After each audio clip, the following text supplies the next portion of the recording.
तुम्हें क्या लगता है, लाइफ का सबसे बड़ा रिस्क क्या है? स्टॉक मार्केट क्रैश होना, जॉब चली जाना, या फिर एक एवरेज लाइफ जीना? इंडिया में हम सबको एक ही पट्टी पढ़ाई जाती है बचपन से। बेटा सेफ खेलो, इंजीनियरिंग कर लो, गवर्नमेंट जॉब ले लो, एक फिक्स सैलरी, एक फिक्स रूटीन, और बस लाइफ सेट। हम इसे सिक्योरिटी बोलते हैं, लेकिन सच बताऊं, ये सिक्योरिटी नहीं है, ये एक ट्रैप है, ये मैट्रिक्स है। इमेजिन करो एक आदमी को, वॉल स्ट्रीट का किंग, दुनिया के सबसे बड़े बैंक का सीईओ, जिसके एक डिसीजन से ग्लोबल इकोनॉमी हिल सकती है, जेमी डायमन। लेकिन 1998 में ये आदमी रोड पर था, लिटरली फायर्ड। जिस मेंटर के लिए उसने अपनी पूरी जवानी लगा दी, जिस कंपनी को उसने खून पसीने से बनाया, सिटी ग्रुप, उसी कंपनी के मालिक ने, उसके अपने फादर फिगर ने उसे धक्के मार के निकाल दिया। सोचो उस मोमेंट को, तुम दुनिया के टॉप पर हो और अगले ही सेकंड जीरो, सब खत्म। मीडिया हंस रही है, कॉम्पिटिटर्स खुशियां मना रहे हैं, लोग बोल रहे हैं जेमी डायमंड इज फिनिश्ड। अगर तुम उसकी जगह होते तो क्या करते? डिप्रेशन, पैनिक, शायद गिव अप कर देते? लेकिन जेमी डायमंड ने गिव अप नहीं किया। उसने कुछ ऐसा किया जो 99% लोग नहीं कर पाते। उसने अपने फेलियर को अपना सबसे बड़ा वेपन बना लिया। उसने एक ऐसा माइंडसेट डेवलप किया जिसे वो कहते हैं द फोर्ट्रेस बैलेंस शीट। एक ऐसा किला जिसे कोई तूफान, कोई रिसेशन, कोई बिट्रेल तोड़ नहीं सकता। आज जेमी डायमंड सिर्फ एक बैंकर नहीं है, वो द लास्ट मैन स्टैंडिंग है। 2008 के फाइनेंशियल क्राइसिस में जब बड़े बड़े बैंक्स ताश के पत्तों की तरह गिर रहे थे, लेमन ब्रदर्स, बेयर स्टर्न्स, तब सिर्फ एक आदमी खड़ा था जो ना सिर्फ बचा, बल्कि उसने पूरे अमेरिका को बचाया। इस वीडियो में हम जेमी डायमंड की बायोग्राफी नहीं पढ़ेंगे, हम उसके दिमाग का ऑपरेशन करेंगे। हम डिकोड करेंगे कि एक इंसान एंटी फ्रैजाइल कैसे बनता है। कैसे तुम, हाँ तुम जो अभी स्क्रीन देख रहे हो, कैसे तुम इस एवरेज इंडियन मैट्रिक्स से निकलकर टॉप 1% में अपनी जगह बना सकते हो। ये कहानी सिर्फ बैंकिंग की नहीं है, ये कहानी है बिट्रेल की, कमबैक की, और दुनिया के सबसे पावरफुल दिमाग को समझने की। अगर तुम इस वीडियो के एंड तक मेरे साथ टिक गए तो मैं प्रॉमिस करता हूं, तुम्हारा दुनिया को देखने का नजरिया हमेशा के लिए बदल जाएगा। स्वागत है द जेमी डायमंड प्रोटोकॉल में। The origin and the first choice. चलो रिवाइंड करते हैं, लेकिन वहां नहीं जहां तुम सोच रहे हो। हम सीधा वॉल स्ट्रीट नहीं जाएंगे, हम जाएंगे ग्रीक इमिग्रेंट फैमिली की किचन टेबल पर। जेमी कोई चांदी का चम्मच लेकर पैदा नहीं हुआ था, लेकिन उसका डीएनए फाइनेंशियल था। उसकी दादा स्मिर्नो टर्की से भागकर अमेरिका आए थे। उन्होंने अपना नाम पेपडी डिमित्रियो से बदलकर डायमंड कर लिया था ताकि बिजनेस मिल सके। सर्वाइवल इंस्टिंक्ट उनके खून में था। जेमी के घर में डिनर टेबल पर क्रिकेट या मूवीज की बातें नहीं होती थी। वहां बात होती थी इंटरेस्ट रेट्स की, स्टॉक्स की, मार्केट की वोलेटिलिटी की। इमेजिन करो एक 10 साल का बच्चा जो स्पाइडरमैन की कॉमिक्स नहीं बल्कि कंपनी के एनुअल रिपोर्ट्स पढ़ने की कोशिश कर रहा है। लेकिन यहां आता है पहला इंटेलेक्चुअल पजल। ध्यान से सुनना। जिमी पढ़ाई में तेज था, बहुत तेज। टफ्स यूनिवर्सिटी में इकोनॉमिक्स और साइकोलॉजी पढ़ा। ये कॉम्बिनेशन याद रखना, क्योंकि बिजनेस सिर्फ नंबर्स नहीं, साइकोलॉजी भी है। फिर वो गया हार्वर्ड बिजनेस स्कूल। वहां वो बेकर स्कॉलर बना, मतलब टॉप 5% ऑफ द क्लास। अब 1982 का साल है, तुम हार्वर्ड के टॉपर हो, तुम्हारे पास दुनिया भर के ऑफर्स हैं। गोल्डमैन सैक्स, मॉर्गन स्टैनली, लेमन ब्रदर्स। उस वक्त के गूगल और फेसबुक तुम्हें मुंह मांगी सैलरी देने को तैयार हैं। हर इंडियन पेरेंट का सपना, बेटा गोल्डमैन ज्वाइन कर लो, लाइफ सेट है। जेमी ने क्या किया? उसने गोल्डमैन सैक्स को मना कर दिया, उसने मॉर्गन स्टैनली को रिजेक्ट कर दिया। उसने ज्वाइन किया अमेरिकन एक्सप्रेस, एक बोरिंग पुरानी कंपनी। और पता है सैलरी कितनी थी? मार्केट रेट से आधे से भी कम। क्यों? Why would a genius do that? यहां जेमी ने लाइफ का पहला रूल तोड़ा जो हमें सिखाया जाता है, चेज द मनी।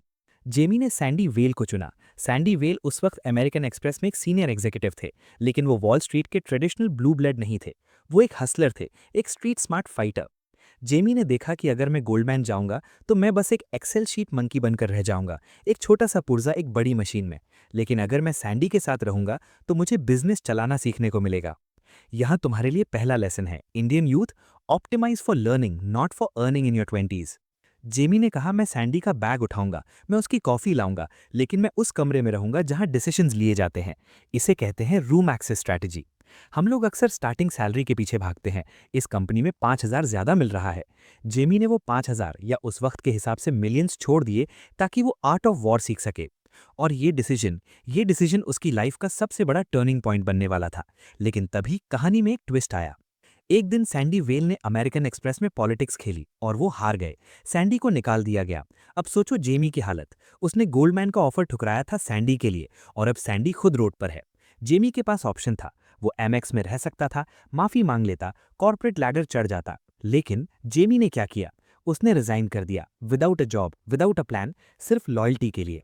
ये है कैरेक्टर। जेमी डायमंड ने कहा है, loyalty is not a word, it's a lifestyle.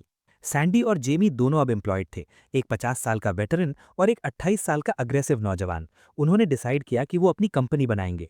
उन्होंने कंट्रोल लिया एक छोटी सी डूबती हुई कंपनी का जिसका नाम था कमर्शियल क्रेडिट। ये वॉल स्ट्रीट का ग्लैमर नहीं था, ये बॉल्टीमोर में एक सस्ती लोन देने वाली कंपनी थी। लोग हंसते थे उन पर, हार्वर्ड का टॉपर अब लोन शार्क बन गया है। लेकिन यहाँ जेमी ने अपना असली रंग दिखाया।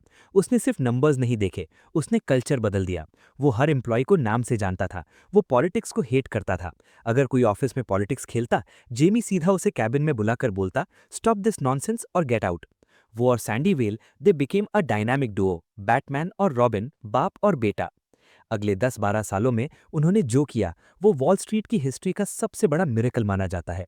उन्होंने उस छोटी सी कंपनी कमर्शियल क्रेडिट को यूज करके एक के बाद एक एक्विजिशन किए। प्राइमेरिका, ट्रैवलर्स इंश्योरेंस, स्मिथ बानी और finally the biggest well of them all, city group. उन्होंने दुनिया का सबसे बड़ा फाइनेंशियल सुपरमार्केट बनाया, एक ऐसा बैंक जहां तुम इंश्योरेंस भी ले सकते हो, स्टॉक्स भी खरीद सकते हो और क्रेडिट कार्ड भी। 1998 तक जेमी डायमंड 40 साल का था और सिटी ग्रुप का प्रेसिडेंट था। लोग कहते थे कि वो अगला सीईओ बनेगा। वो सैंडी वेल का नेचुरल सक्सेसर था। दुनिया उसके कदमों में थी। लेकिन success is a lousy teacher, it seduces smart people to think they can't lose. ये बिल गेट्स ने कहा था, लेकिन जेमी पर ये अब अप्लाई होने वाला था। सैंडी वेल, जिसको जेमी अपना बाप मानता था, अब बदल रहा था। पावर का नशा बहुत खतरनाक होता है। सैंडी को लगने लगा कि जेमी अब बहुत ज्यादा लाइमलाइट ले रहा है। जेमी ब्रूटली ऑनेस्ट था। अगर सैंडी गलत होता तो जेमी सबके सामने बोलता, Sandy that's a stupid idea. Sandy को यस मैन पसंद आने लगे थे, जेमी यस मैन नहीं था। और फिर आया वो ब्लैक वीकेंड, नवंबर 1998। जेमी और सीनियर एग्जीक्यूटिव्स एक रिट्रीट पर थे। सैंडी वेल ने जेमी को बुलाया, एक छोटी सी मीटिंग, और बस 2 मिनट में 15 साल का रिश्ता खत्म। I want you to resign. Jamie हैरान रह गया, क्या? It's not working out, you have to go. Jamie ने पूछा, is this for real? Sandy ने कहा, यस, बस। कोई डिस्कशन नहीं, कोई एक्सप्लेनेशन नहीं। जेमी ने अपना कोट उठाया, अपनी वाइफ को फोन किया और कहा, आई हैव बीन फायर्ड। उसकी वाइफ जूडी, जो जेमी की सबसे बड़ी सपोर्ट थी, उसने पूछा, क्या तुमने कुछ गलत किया? जेमी ने कहा, नहीं, मैंने बस सच बोला। सोचो उस वक्त जेमी के दिमाग में क्या चल रहा होगा। जिस एम्पायर को उसने बनाया, उसी के दरवाजे उसके लिए बंद हो गए। उस वक्त के न्यूज़पेपर्स में हेडलाइंस थी, the boy wonder is out, Sandy well dumps his protégé. ये मोमेंट दोस्तों, ये मोमेंट है जहां से मैट्रिक्स एस्केप शुरू होता है।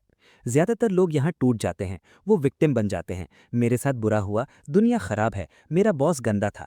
हम इंडियंस भी यही करते हैं ना, जब प्रमोशन नहीं मिलता या एग्जाम फेल हो जाते हैं, हम सिस्टम को ब्लेम करते हैं। जेमी डायमंड ने क्या किया? उसने घर जाकर बॉक्सिंग शुरू कर दी। लिटरली उसने बॉक्सिंग लेसन्स लेना शुरू कर दिया, फिजिकल अग्रेशन निकालने के लिए। उसने बुक्स पढ़ना शुरू कर दिया। उसने डिसाइड किया कि वो रोएगा नहीं, वो वेट करेगा। ये है lesson number 2, the strategic pause, OODA loop, observe, orient, decide, act. Jamie ने तुरंत दूसरी जॉब नहीं पकड़ी। अमेज़न के जेफ बेजोस ने उसे ऑफर दिया था। सोचो, Jamie Dimon at Amazon. Steve Jobs के पास जाने का ऑप्शन था, लेकिन जेमी को पता था उसका धर्मा क्या है। उसका धर्मा था बैंकिंग। वो 18 महीने, ध्यान से सुनना, 18 महीने यानी 1.5 ईयर्स वो घर बैठा। बेकार नहीं, वो ऑब्जर्व कर रहा था। वो हर बैंक की बैलेंस शीट पढ़ रहा था। वो वेट कर रहा था परफेक्ट अपॉर्चुनिटी का।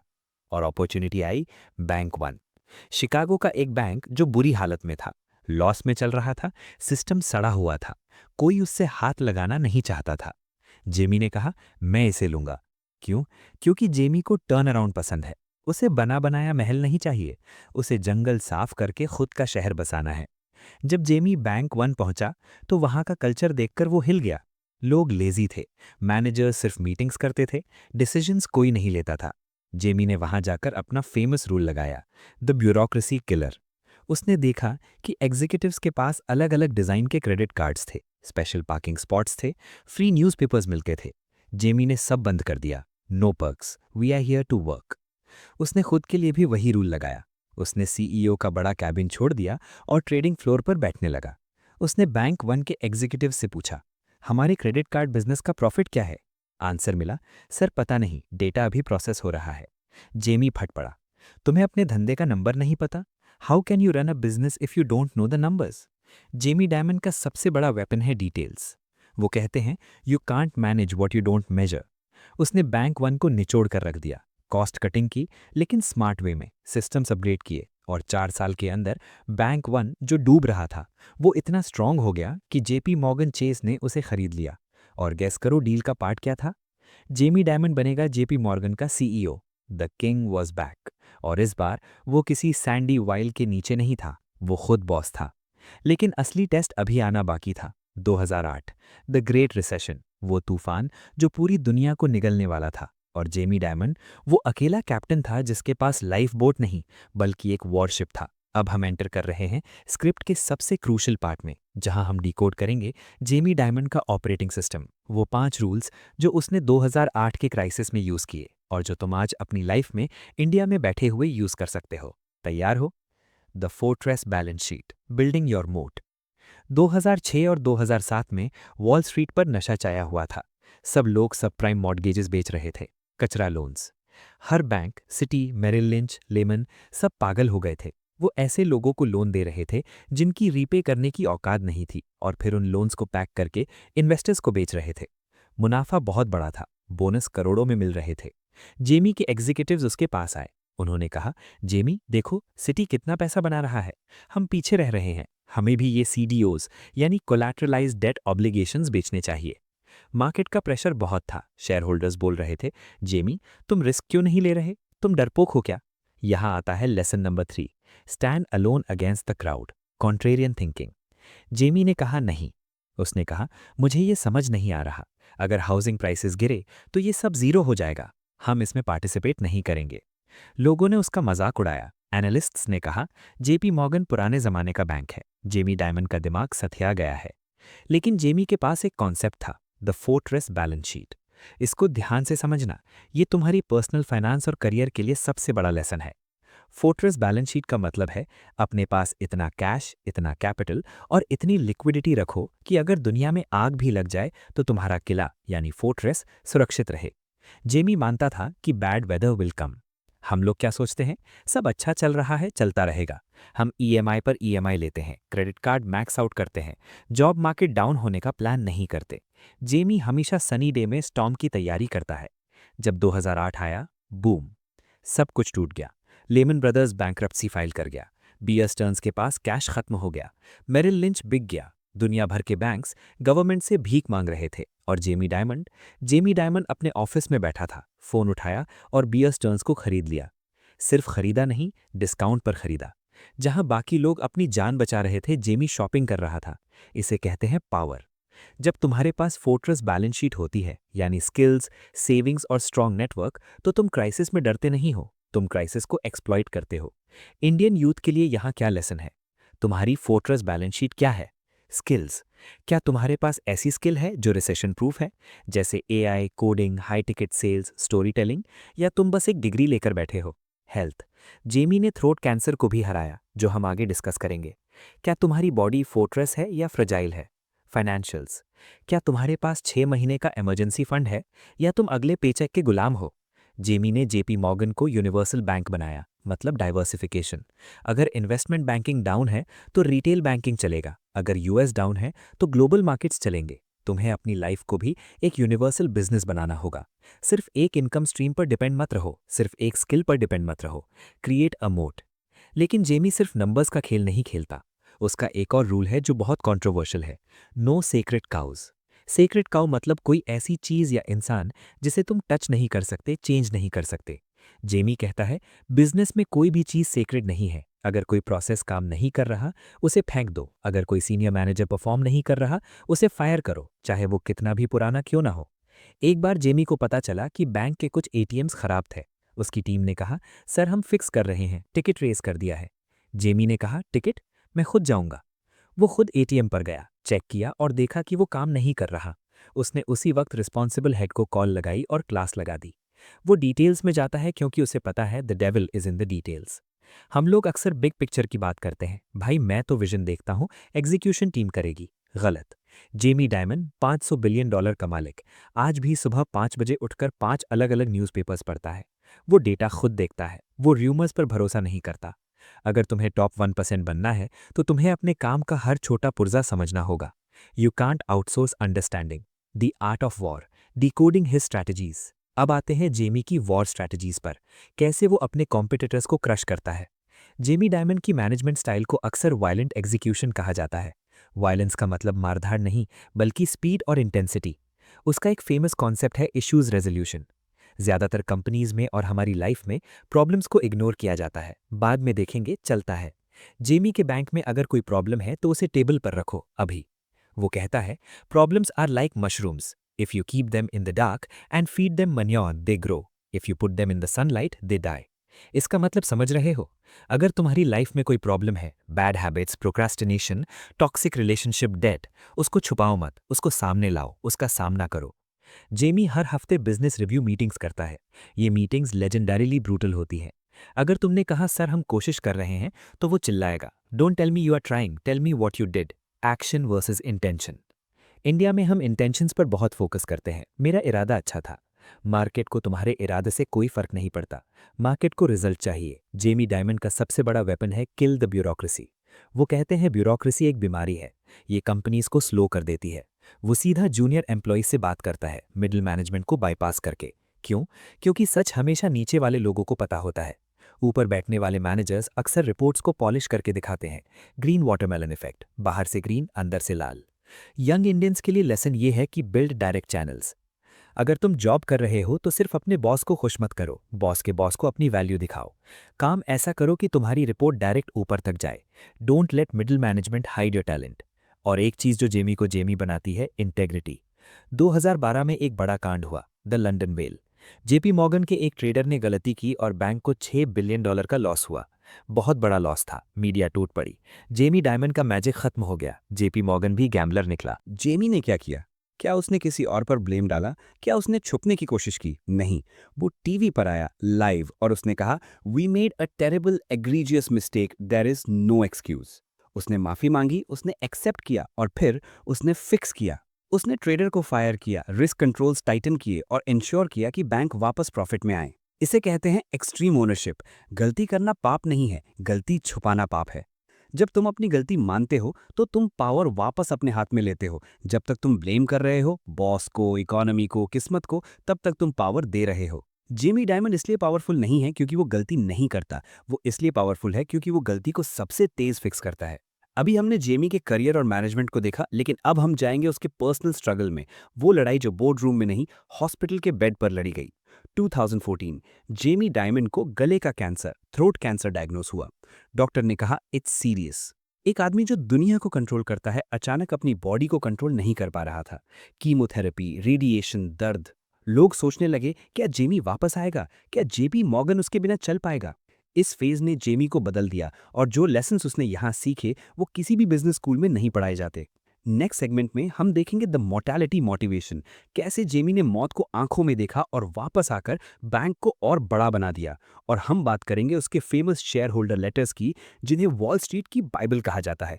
तो इमेजिन करो, तुम्हारे पास $500 बिलियन की पावर है। तुम फोन उठाकर यूएस प्रेसिडेंट से बात कर सकते हो। तुम्हारे एक डिसीजन से स्टॉक मार्केट क्रैश हो सकता है। तुम्हें लगता है तुम इनविंसिबल हो। मैं जेमी डायमंड हूं, नथिंग कैन स्टॉप मी। और फिर एक ट्यूसडे सुबह, एक डॉक्टर का कैबिन। जुलाई 2014, जेमी डायमंड को गले में कुछ फील हुआ, शेविंग करते वक्त, बस एक छोटी सी गांठ, नथिंग मेजर, शायद इन्फेक्शन होगा। लेकिन जब बायोप्सी की report I, throat cancer, curable but aggressive. एक सेकंड के लिए सोचो, वो आदमी जो दुनिया को कंट्रोल करता है अचानक अपनी बॉडी को कंट्रोल नहीं कर पा रहा था। कीमोथेरेपी, रेडिएशन, दर्द। लोग सोचने लगे, क्या जेमी वापस आएगा? क्या जेपी मॉर्गन उसके बिना चल पाएगा? इस फेज ने जेमी को बदल दिया और जो लेसन्स उसने यहाँ सीखे वो किसी भी बिजनेस स्कूल में नहीं पढ़ाए जाते। पहले वो सिर्फ स्मार्ट था, अब वो वाइज था। उसने कहा, life is fragile, you realise that you don't have forever, so stop doing stupid shit. ये है lesson number 4, the bullshit filter. Cancer के बाद जेमी ने फालतू मीटिंग्स बंद कर दी, फालतू लोगों से मिलना बंद कर दिया। उसने कहा, अगर कोई मीटिंग 15 मिनट में खत्म हो सकती है तो हम 1 घंटा क्यों लगा रहे हैं? मेरे पास वक्त नहीं है। इंडियन यूथ, ये तुम्हारे लिए सबसे बड़ा वेकअप कॉल है। तुम कितना टाइम वेस्ट करते हो रील्स स्क्रॉल करने में, दोस्तों के साथ चाय की टपरी पर घंटों पॉलिटिक्स डिस्कस करने में, जिसका तुम्हारी लाइफ पर 0% इम्पैक्ट है। जेमी डायमंड ने मौत को आंखों में देखा और डिसाइड किया कि वो अपनी लाइफ का 1 सेकंड भी एवरेज चीजों पर खर्च नहीं करेगा। आज से, अभी से अपना बुलशिट फिल्टर ऑन करो। अगर कोई चीज तुम्हें तुम्हारे गोल के पास नहीं ले जा रही, cut it out ruthlessly. The share holder letters, the Bible of business. अब हम उस चीज पर आते हैं जो जेमी डायमंड को वॉरेन बफेट की लीग में खड़ा करती है। हर साल हर सीईओ एक एनुअल लेटर लिखता है। ज्यादातर सीईओज के लेटर्स उनकी पीआर टीम लिखती है, बोरिंग, हमने अच्छा किया, हम और अच्छा करेंगे, थैंक यू, बस। लेकिन जेमी डायमंड खुद लिखता है, और वो लेटर नहीं, वो एक थीसिस होती है, 50-60 पेजेस की बुक। इसमें वो सिर्फ बैंक की बात नहीं करता, वो बात करता है अमेरिका की, ग्लोबल इकोनॉमी की, एजुकेशन की, पॉलिसी की। दुनिया भर के इन्वेस्टर्स, प्रेसिडेंट्स और प्राइम मिनिस्टर्स वेट करते हैं कि जेमी क्या लिखेगा, क्योंकि उसमें अल्फा होता है, प्योर विजडम। चलो जेमी के दिमाग को डिकोड करते हैं उसके लेटर्स के थ्रू। मैं तुम्हें वहां से 3 ऐसे रूल्स निकाल कर दूंगा जो तुम्हारी सोचने की शक्ति को 10x कर देंगे। Rule number 1, the bureaucracy is a disease, bureaucracy हटाओ। जेमी लिखता है कि बड़ी कंपनीज और बड़े देश धीरे क्यों हो जाते हैं, क्योंकि वहां डिसीजन मेकर्स कम और चेकर्स ज्यादा हो जाते हैं।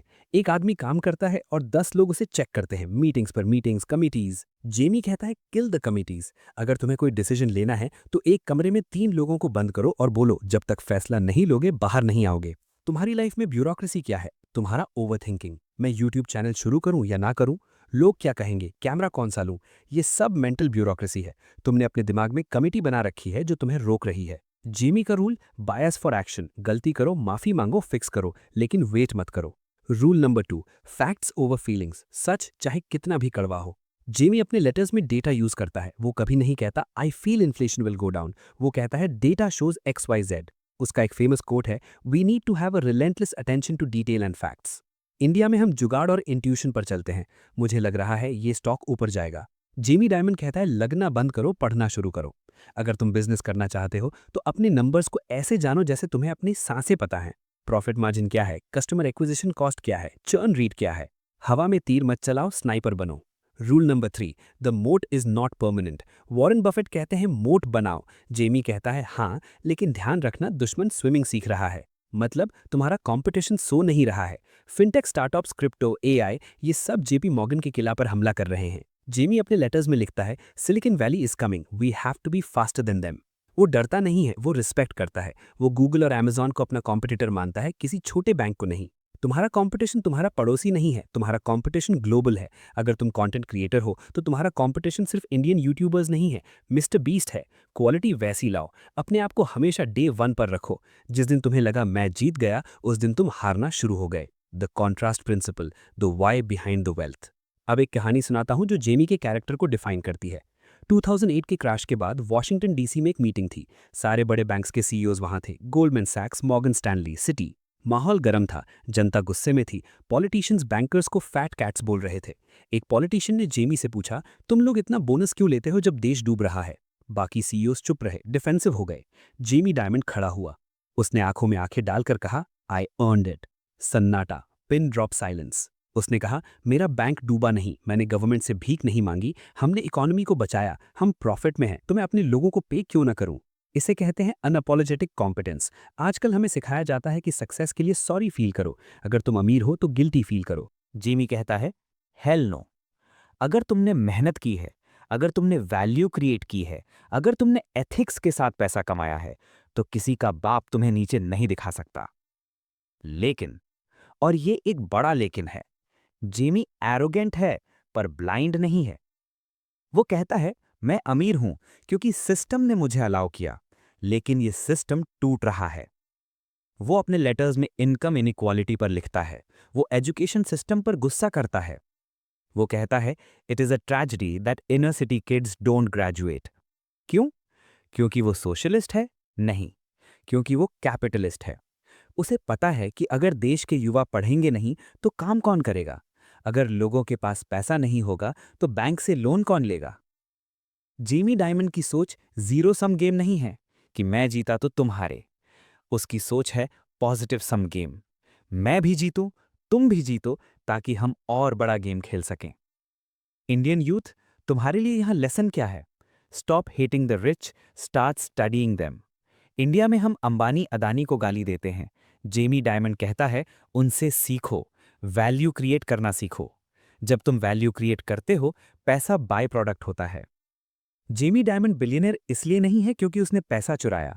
वो बिलियनर इसलिए है क्योंकि उसने $3 ट्रिलियन मैनेज किया और उसे $4 ट्रिलियन बना दिया। अब हम उस मोड़ पर आ गए हैं जहां हमें एस्केप द मैट्रिक्स का फाइनल प्रोटोकॉल समझना है। हमने जेमी का दिमाग देखा, हमने उसकी स्ट्रैटेजीज देखी, हमने उसका कैंसर बैटल देखा। लेकिन क्या जेमी डायमंड परफेक्ट है? नहीं, उसकी भी कमजोरियां हैं। और उसके दुश्मन अब बाहर नहीं, अंदर हैं। वॉल स्ट्रीट बदल रहा है, वो कल्चर आ रहा है, ESG, environmental, social and governance norms आ रहे हैं। क्या जेमी डायमंड, एक ओल्ड स्कूल फाइटर, इस नई दुनिया में सरवाइव कर पाएगा? अगले पार्ट में हम डिकोड करेंगे द फ्यूचर। कैसे जेमी डायमंड एआई यानी आर्टिफिशियल इंटेलिजेंस को यूज कर रहा है दुनिया को बदलने के लिए। और सबसे बड़ा सवाल, जेमी के बाद कौन? जेपी मॉर्गन का अगला राजा कौन होगा? और क्या तुम उस सक्सेशन की लड़ाई से कुछ सीख सकते हो? हम बात करेंगे मेंटरशिप की, लेगेसी की, और जेमी की वो सीक्रेट एडवाइस जो उसने अपनी बेटियों को दी थी। क्योंकि असली सफलता वो नहीं जो तुम कमाते हो, असली सफलता वो है जो तुम छोड़ कर जाते हो। एक सवाल पूछता हूं, दुनिया की सबसे बड़ी टेक कंपनी कौन सी है? Google, Apple, Microsoft? अगर मैं कहूं जेपी मॉर्गन चेस, तुम बोलोगे पागल हो गए हो क्या? वो तो बैंक है, पैसा इधर से उधर करता है। यही गलती नोकिया ने की थी, यही गलती कोडैक ने की थी। उन्होंने सोचा हमारा धंधा तो फोन बनाना है या हमारा धंधा फिल्म रोल बेचना है। उन्होंने ये नहीं देखा कि टेक्नोलॉजी उनके धंधे को खा जाएगी। जेमी डायमंड अलग है। जेमी डायमंड पैरानॉइड है। इंटेल के फाउंडर एंडी ग्रूव ने कहा था, only the paranoid survive. Jamie इसका जीता जागता सबूत है। जेपी मॉर्गन चेस हर साल टेक्नोलॉजी पर कितना खर्च करता है अंदाजा है? $15 बिलियन, यानी 1.25 लाख करोड़ रुपीस। ये नंबर सुनकर दिमाग हिल गया ना? ये अमाउंट इंडिया के बड़े बड़े स्टार्टअप्स की टोटल वैल्यूएशन से ज्यादा है। ये कई छोटे देशों की जीडीपी से ज्यादा है, सिर्फ टेक्नोलॉजी पर। क्यों? क्योंकि जेमी डायमंड को पता है कि उसका असली दुश्मन अब सिटी बैंक या बैंक ऑफ अमेरिका नहीं है। उसका असली दुश्मन है सिलिकॉन वैली। उसका दुश्मन है एक 22 साल का लड़का जो गराज में बैठकर एक ऐप बना रहा है जो बैंक को रिप्लेस कर देगा। Stripe, Square, PayPal, crypto. Jamie ने अपने शेयर होल्डर्स को कहा, Silicon Valley is coming and they want to eat our lunch. लेकिन जेमी ने रोना नहीं शुरू किया। उसने कहा, अगर वो हमारा लंच खाना चाहते हैं तो हम उनका डिनर कर देंगे। इसे कहते हैं कैनिबलाइज योरसेल्फ। ध्यान से सुनना इंडियन यूथ, ये तुम्हारे करियर का सबसे बड़ा लेसन है। Before someone else disrupts you, disrupt yourself. अगर तुम ग्राफिक डिजाइनर हो और एआई आ रहा है तो एआई को गाली मत दो, एआई के मास्टर बन जाओ। अगर तुम कोडर हो और गिटहब कोपायलट तुम्हारा कोड लिख रहा है तो प्रॉम्प्ट इंजीनियर मत बनो, आर्किटेक्ट बनो। जेमी ने जेपी मॉर्गन में एआई और मशीन लर्निंग को हर जगह घुसा दिया। Fraud detection AI, trading strategies AI, customer service AI. यहां तक कि जेमी ने खुद कोडिंग क्लासेस अटेंड की ताकि वो समझ सकें कि इंजीनियर्स क्या बात कर रहे हैं। 60 साल की उम्र में कोडिंग सीखना, इसे कहते हैं क्यूरियोसिटी। जेमी का रूल सिंपल है, नो लेगेसी सिस्टम्स। बैंक में पुराने कंप्यूटर सिस्टम्स थे जो 1980s के थे, मेन फ्रेम। सब लोग डरते थे उन्हें चेंज करने से। अगर सिस्टम क्रैश हो गया तो? जेमी ने कहा, चेंज इट नाउ। उसने रिस्क लिया। उसने पुराने सिस्टम उखाड़ फेंके और क्लाउड कंप्यूटिंग लाया, क्योंकि उसे पता था कि अगर हम आज रिस्क नहीं लेंगे तो कल हम ऑब्सोलीट हो जाएंगे। यहाँ एक डीप साइकोलॉजिकल पॉइंट है।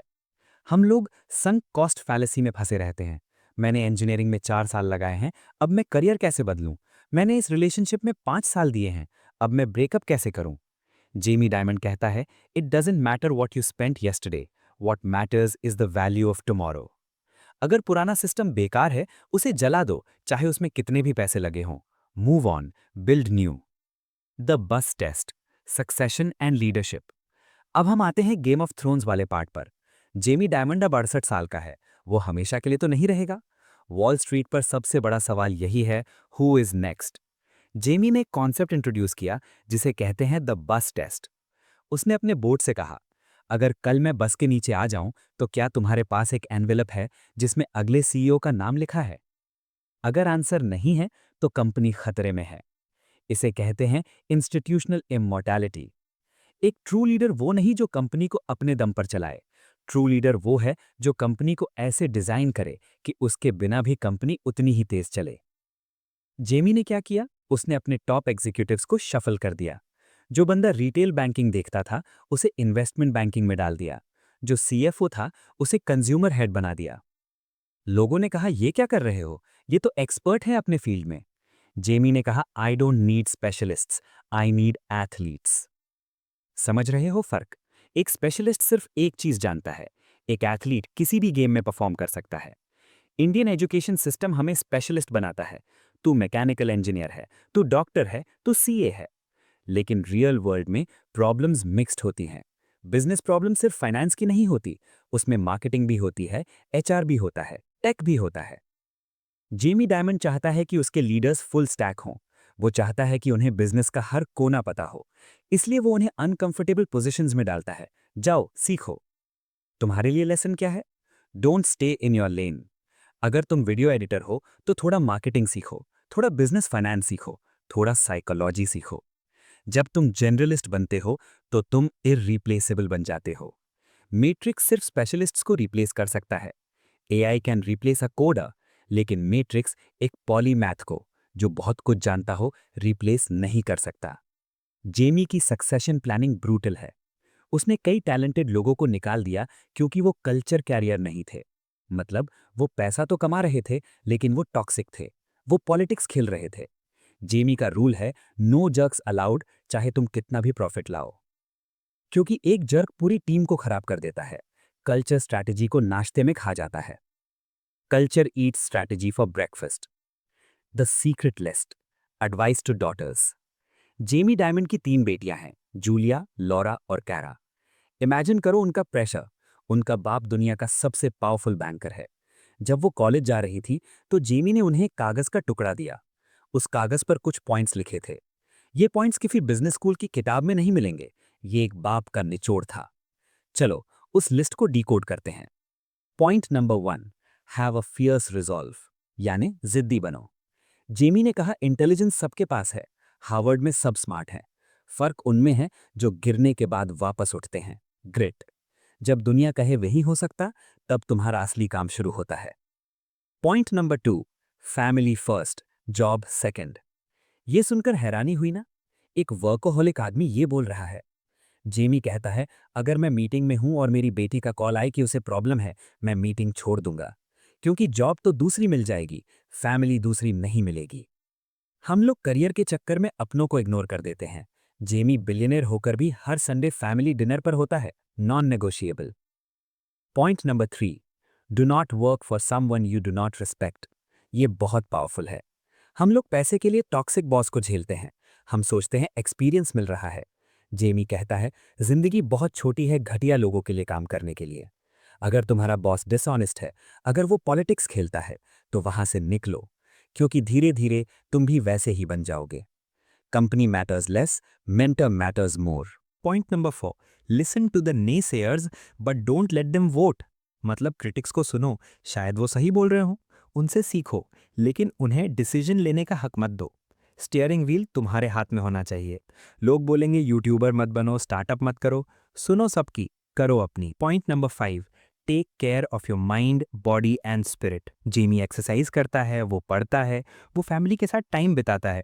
वो जानता है कि अगर इंजन यानी बॉडी ही खराब हो गया तो रेस कैसे जीतोगे। हम इंडियंस अक्सर हेल्थ को इग्नोर करते हैं सक्सेस के पीछे।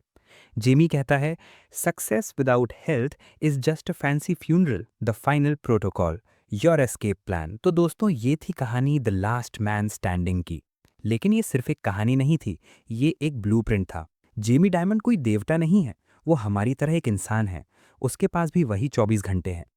लेकिन उसने अपने आप को मैट्रिक्स से निकाल लिया। कैसे?